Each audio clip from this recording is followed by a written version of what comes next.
Hey guys, me host Superstar. Thank you very much for tuning in. Look what I got! It's the Mandalorian. This is the Mandalorian in the credit collection from Hasbro as a part of that redesigned credit collection. I can never say that word, collection. A recolored variant of a figure from the Star Wars Black Series. And in this one, we are looking at the Beskar Din Djarin. They did give us a recolored credit collection version of the original one as well. It is brown, like his original first costume, but this is a repaint of the Beskar costume. And he comes with the blue cape, which I like as well on this one, but he also comes with his jetpack as well, so that's a cool item. And of course, because it's the credit collection, obviously it's based on the artwork at the end of the credits of every episode. So if you've seen Mandalorian, you'll see at the end of every episode they do like an oil painting, like pastelized picture, and this is what this is based upon, and the color schemes are based upon those pictures. But because it's a credit collection, they also give you some credits in the actual packaging as well, so you do get some Star Wars like credits, which is kind of cool. It's nice to have those. It's nice to have those out. I really want to do some. I hope someone out there's done some 3D prints of stuff like this, because I would love to have some so we can play Star Wars cards. Using these, that'd be really cool. But yes, look how cool this figure is. But without further ado, guys, let's jump straight down to the desk cam so you guys can get an up close personal look at this awesome figure. So let's jump down to the desk cam. Alright guys, so here we have him. Here is our Din Djarin, aka the Mandalorian, in his all glory Beskar armor. Very cool looking figure. I do like that pastel blue on it, Not hating that. Looks kind of Death Watchy, to be honest. But yeah, I am liking that sort of blue pastel look to him. And I think the cape looks pretty good as well, although I think that cape could have uses on some other custom characters. But for now, we've got it draped over the shoulders of our Mandalorian, as that's what it comes with. As well, with this figure, we also get another jetpack. So this is slightly different to the one we got with the Armorer. This one is a solid, darker, silvery grey, but still got that nice speckled silver finish to it. This is the one that we got when we did our Armorer review. It was a lot lighter, but still the exact same piece, just recoloured.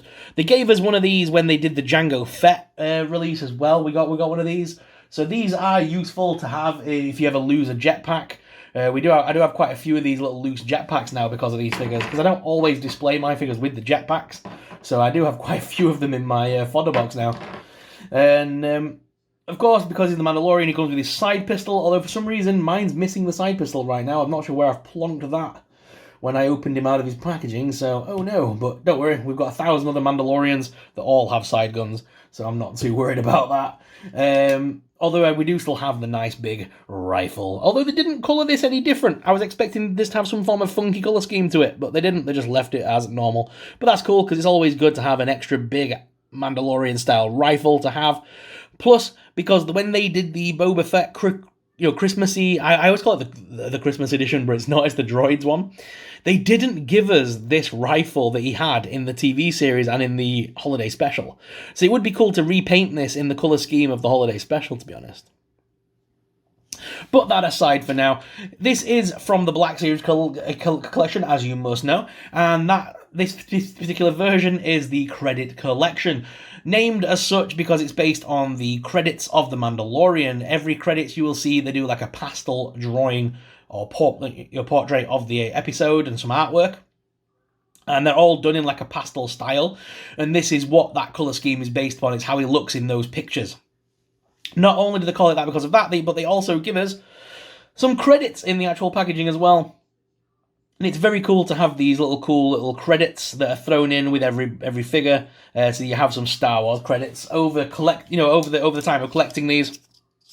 I have loads of various different versions of this now, so I think this could be very cool if a 3D printer could get a hold of these and print loads more. It could be cool to use them and have different color schemes representing different amounts, and use them when you're playing Corellian, I forgot the name of it, the card game that Han Solo plays. You can actually get the official card game in Galaxy's Edge. It is playable in the Star Wars Hotel and stuff. So, Sabak. So it could be very cool to have them use during a game of Sabak with your friends. But without further ado, let's take a look at this Mandalorian figure itself. So let's take a look, first of all, at the articulation. So the head is on a ball joint, not hindered at all by this plastic piece, which is great. So you can look all the way down and all the way up with some pivot in the head there as well, which is nice. His arms lift up at that side hinge, but they are hinged a little bit by this, stopped a little bit by the pieces here on his shoulders, but that's okay. We can also move his arms around as well. Single hinged elbow that also rotates, which is nice. Hands are on a ball joint. We can crunch him around on that crunch as well as swivel a little bit. Legs lift out to the side, more so on one side than the other because of the pistol, but that's fine. Also, legs lift forwards, backwards. There is a top thigh cut there as well. And we have double hinge knees on this figure. Ooh, double hinge. No boot cut though. And the feet are on rocker and pivot, and he does have display peg holes at the front part of the foot, should you wish to use a display base. The actual, colour schemes on this one is very nice and clean. I love the way it looks. And like I say, I do like these Credit collection figures. I know a lot of people don't like them. I don't mind this one, to be honest. I like the colour scheme. But we can take that weird blue cape off if you want. That will just go over his helmet. If I just get to the sweet spot, there it is. And I can just pop that straight off. No issues at all. Because I never really display my Mando with his cape on. I don't know why, I just don't like the cape. But that could be useful with any other figure in the line, so I'm going to pop that to one side for now.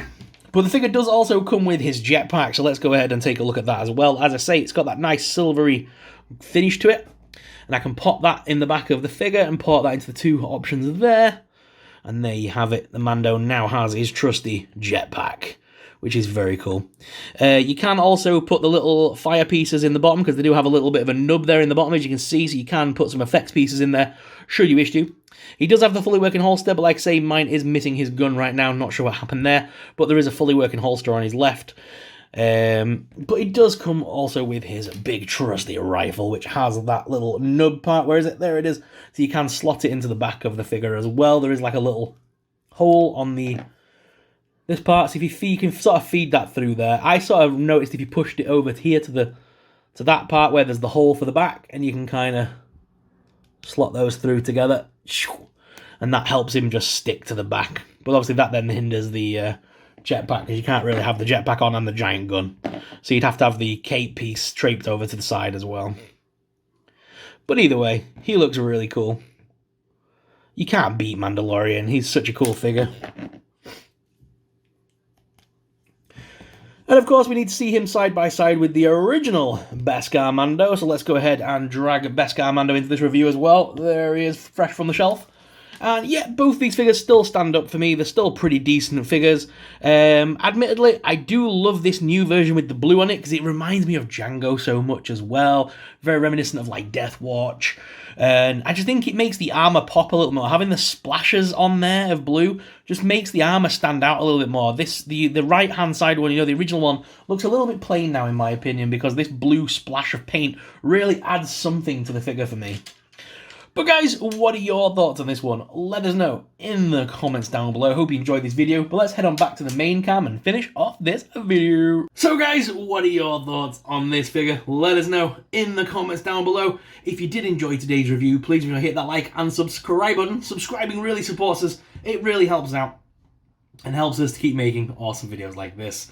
Stay tuned, because we do have more figure reviews on the way very, very soon. You know what's going on. Trying to get through every single Black Series figure we can get our little hands on. So the channel is going Black Series crazy right now, and I'm really happy to be doing it. So bunch of figures to be reviewed very soon. And yeah, thank you very much for watching. As always, I'm your host Soupson, and I'll see you in the next video. But until then, may the force be with you. Bye.